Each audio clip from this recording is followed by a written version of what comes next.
uMthandeni igcomeleshi usevele wazifaka zonke enyameni kumbuso wamaciko kwi-channel eyaku-YouTube ephethe ugezani kanjalo noGeh umfoka Ngcobo. Nginibingelele ngiphinde namkele kuyo le channel ehamba phambili iRed Inkesi. Lami igama engumfezeko uNtuthuko wakhumalo bathi la sibona amagumede mawuthi usemusha lekhaya cela wenze sure ukuthi uyasubscribe ungasale entweni bafethu.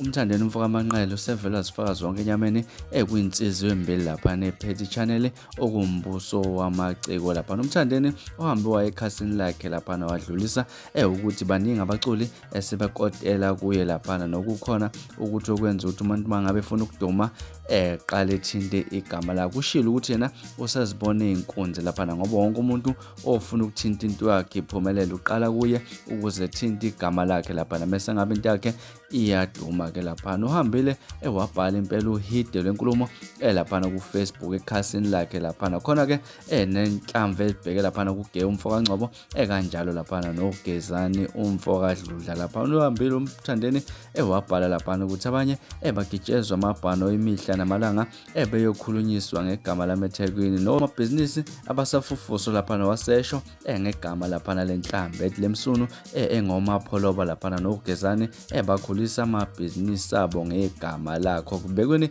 inkulumo ebeyibhekise kuyena uMthandeni okanye lapha uGezani umfoka Dludla lapha kanjalo noGeh umfoka Ngcobo kuyibona abephethe lapha umbuso wamaciko nokuyiyona ichannel edila nomaskandi njalo lapha kungolwesihlanu lapha. Usho ke ukuthi bakhankasa ngegama lakhe. Mina ngizofisa ukuzwa ukuthi wena uthini ngalolu daba. Hamba lapha kwi-comment section. Kanza kwethu bekulona udaba engithule lona namhlanje. Ungakhohlwa ukukhomenta nokulike nokushare kanjalo futhi nokusubscribe. Nibe nosuku lumnandi nginithanda kakhulu.